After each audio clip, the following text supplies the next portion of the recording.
مصر waxay sheegtay inaysan aqoonsaneen dowlad la yiraahdo Somaliland laakiin taa bedelkeeda waxay sheegtay in xiriir wanaagsan ay la leedahay dowlad la yiraahdo Soomaaliya oo ay sheegtay in xiriiro ay ka mid yihiin iskaashiga ciidamada ee tobaradeeda oo Soomaaliya ay ku soo qaadato gudaha dalkaasi ee Masar markii ugu horeysay waxay cadeysay mowqifkeeda ku aadan aqoonsiga ee Somaliland kadib markii saacadii la soo dhaafay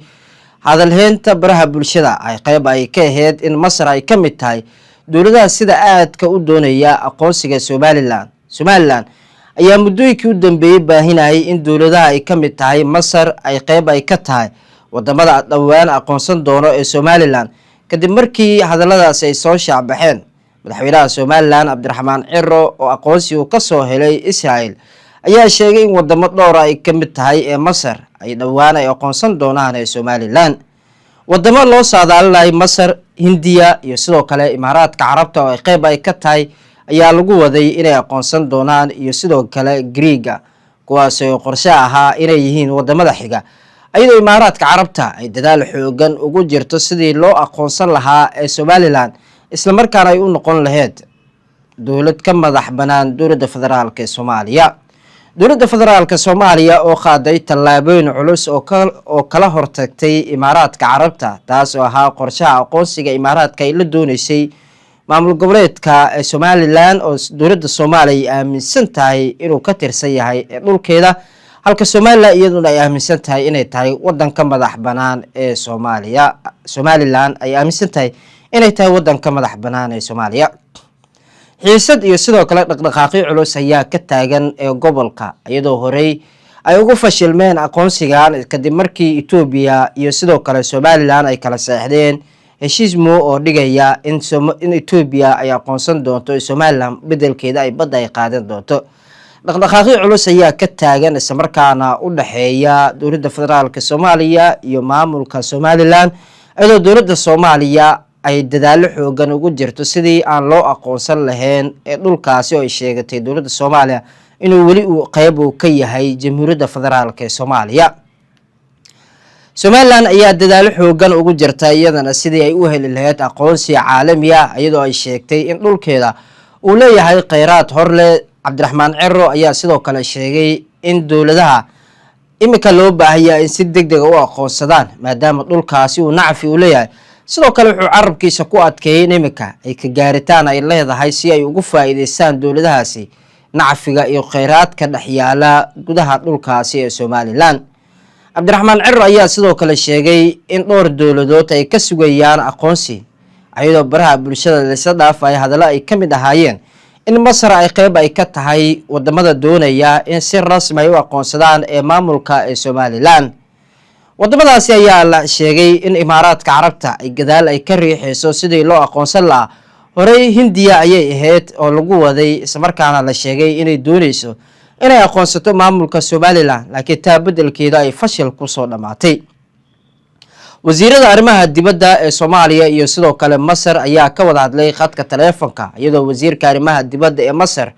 oo si rasmi ah u cadeeyay mowqifka ee Masar ee ku aadan madax banaanida jamhuuriyadda federaalka ee Soomaaliya inkastoo horey ay mowqif cad ay meel ula taagneed ee Masar haddana hadalheyntii baraha bulshada ay ahayd Masar ayaa aqoonsan doonto iyo sidoo kale shaki ka abuurmay ee arrinkaasi ayaa sababtay in Masar ay mar kale cadeyso ee mowqifkeeda iyadoo sheegtay inaysan aqoonsaneyn gabi ahaanba dowlad la yiraahdo ee Somaliland laakiin ay aqoonsan tahay dowlad la yiraahdo ee Soomaaliya wasiirada arrimaha dibadda iyo sidoo kale Soomaaliya iyo Masar ayaa adkeeyay arrimaha ay ka mid tahay amniga iyagoo isla soo hadal qaaday dhaqaalaha labada wadan iyo sidoo kale danaha labada dal iyagoo ay sheegeen inay adkeyn doonaan muhiimadda xiriir wanaaga u leeyahay ee labada dhinac wasiirada arrimaha dibadda ee Soomaaliya iyo sidoo kale Masar ayaa ka wada hadlay xiriirka wanaagsan ee kala dhaxeeya walaalaha ee Soomaaliya iyo sidoo kale Masar oo ciidamo adag ay u soo tababarayso ee wadanka Soomaaliya ayaa sheegtay in had iyo jeerba ay garab taagan tahay Soomaaliya isla markaana marnaba aysan aqbali doonin kala qaybsanaan iyo sidoo kale galagogo ee labada wadan inuu ka dhex dhaco wasiirada arrimaha dibadda ee dalalka Soomaaliya iyo Masar oo ku wada xiriiray khadka taleefanka ayaa ka wada hadlay iskaashiga labada dal iyo arrimo xasaasi ah oo ku aadan ee gobolka wasiir cabdisalaan cali dhaay iyo dhigiisa wasiirka arrimaha dibadda iyo jaaliyadaha dibadda ee dowladda Masar Dr. Beder ayaa wadahadalkooda ku soo qaaday xoojinta xiriirka labageesoodka iyo xaaladaha ee gobolka gaar ahaan geeska Afrika sida lagu sheegay war-saxaafadeed ka soo baxay wasaaradda arrimaha dibadda ee Soomaaliya. wasiir cabdisalaan dhaay ayaa ugu mahadceliyay dowladda Masar taageerada joogtada ay Soomaaliya ka siiso dhinacyada siyaasadda, horumarinta iyo amniga. sidoo kale wuxuu intaasi ku daray in Soomaaliya ay ka go'an tahay xoojinta iskaashiga labageesoodka, isku dubidda iyo dalaha ay labada dal wadaagaan. dhankiisa wasiirka arrimaha dibadda Masar ayaa asna sheegay taageerada aan lexleexaadka lahayn ee Masar u hayso madax banaanideeda, midnimada, wadajirka dhuleed iyo hay'adaha qaranka ee Soomaaliya. wasiirka ayaa mar kale ku celiyay diidmada Masar ee isku day kasta oo Israa'iil ay ku aqoonsanayso gobolada waqooyi ee Soomaaliya inuu yahay dal madax bannaan, taas oo ka hor imaanaysa madax bannaanida iyo wadajirka dhuleed ee Jamhuuriyadda Federaalka ee Soomaaliya. si kastaba Soomaaliya iyo Masar ayaa leh iskaashi ballaaran iyagoo horey u gaaray heshiis dhanka amniga ah, waxaana labada dal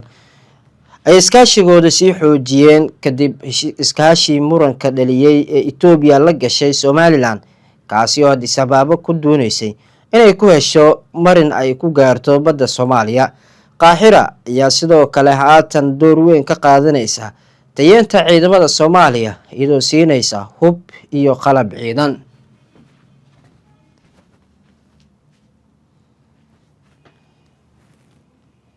runtii I don't know su'aal anigaba la ii weydiiyey maadaama aan awdal state u ololeeyo oo la ii weydiiyey oo runtiina sax ah oo waajib ah in aan maxay ahayd jawaabna anigu u helo si aan ummadda aan ku xidhanahay aan maxay ahayd jawaab ka siiyo. marka su'aashaydu waxay tahay aniga iga dhex guuxaysay awdal state markaasay ugu dhaweyd oo jaanis wanaagsan ay awdal state ay haysatay because dadku waxay ka godoodeen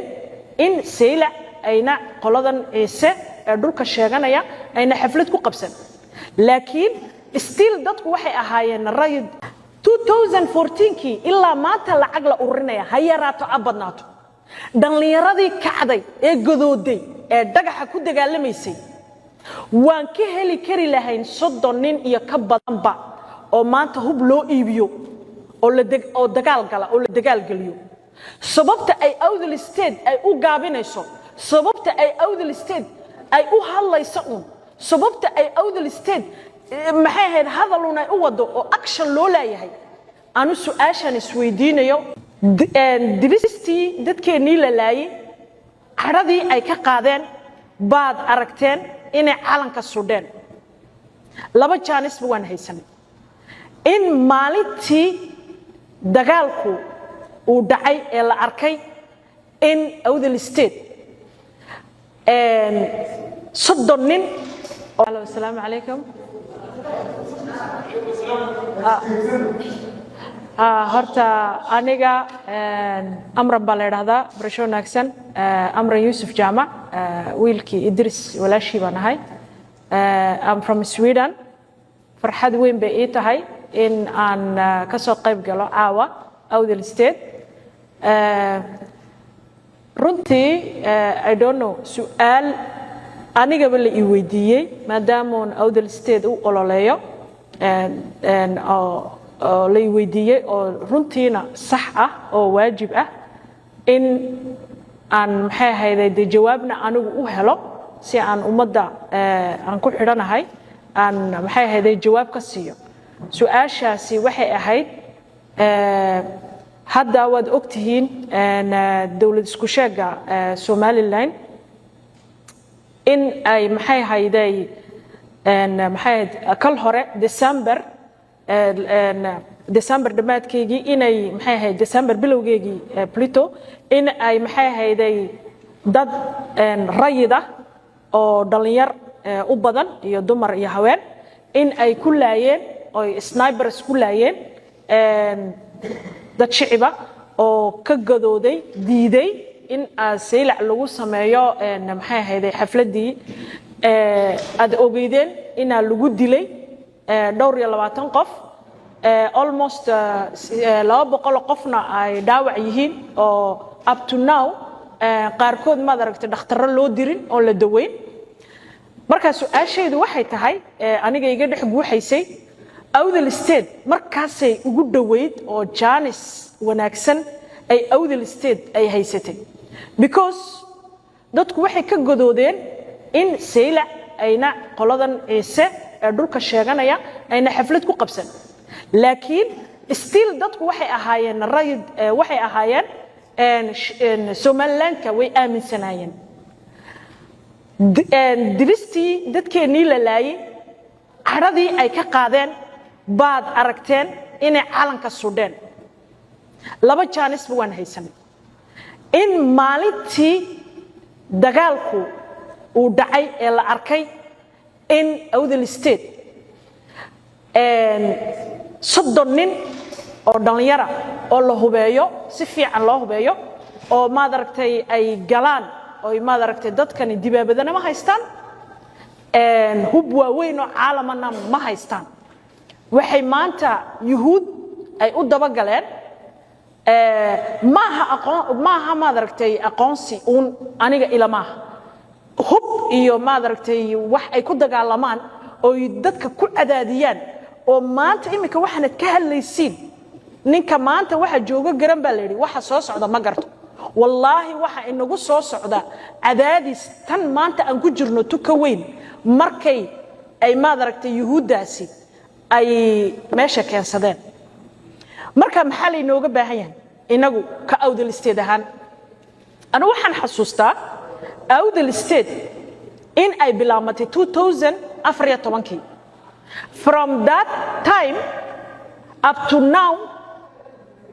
lacag baa la ururiyaa SNM2 88kii markii ay diideen Soomaali weyn ay diideen ay calan gooniya samaysteen 3 nin miya mise 4 nin oo maalqabeena oo maxay hayday 2 nin oo Djibouti jooga mid xamar jooga baa la yiri ya odagii Ibrahim Dheere oo maalqabeenaha ragii maalqabeenka ahaa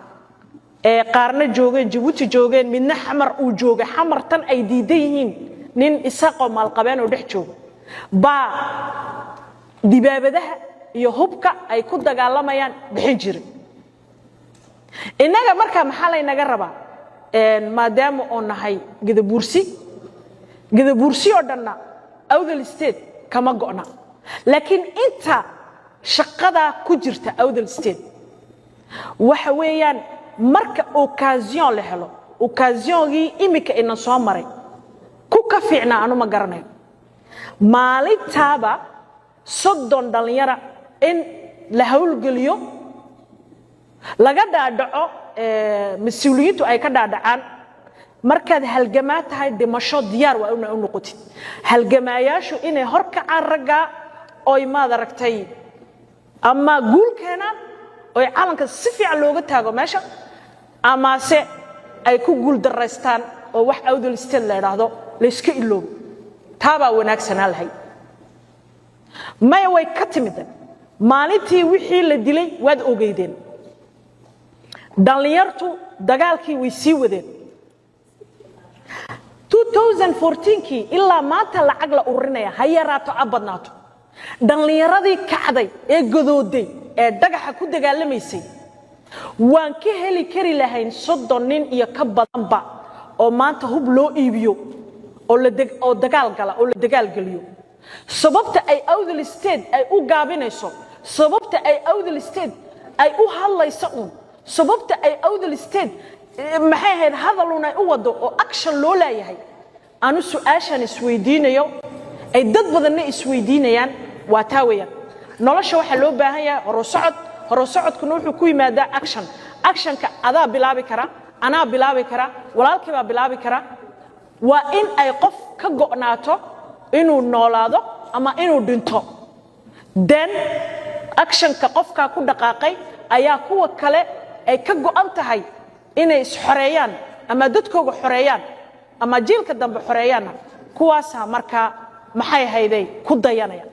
laakiin haddaan nidhaahno maanta dhan aan hadalno maanta dhan lacagan ururino lacagtu iyo maxay hayday wuxuu iyaga iskeena waad ogeydeen gadabuursi maanta maalin aan ka fiicanna still Janice wuu yaala maanta maalin aan ka fiicanna ma jiro shalay toole intuuna ciisu noo iman oo dhulkeena sheegan gadabuursi hub haysta ma jirin maanta anigoo oo gabadha ba waxaan ogahay jufo kaste oo gadabuursiya inay hub haysato maadaama ay jufo kaste oo gadabuursiya hub haysato awdal state waxa looga baahan yahay kali hata inay action kii samayso inay dhaqaaqdo inay bilowdo because lacagtan aad sheegaysiin eed raadinaysiin already meesha way taallaa oo sababtay u taallaan kuu sheegaya hub lagu dagaalamo maanta waa la hayaa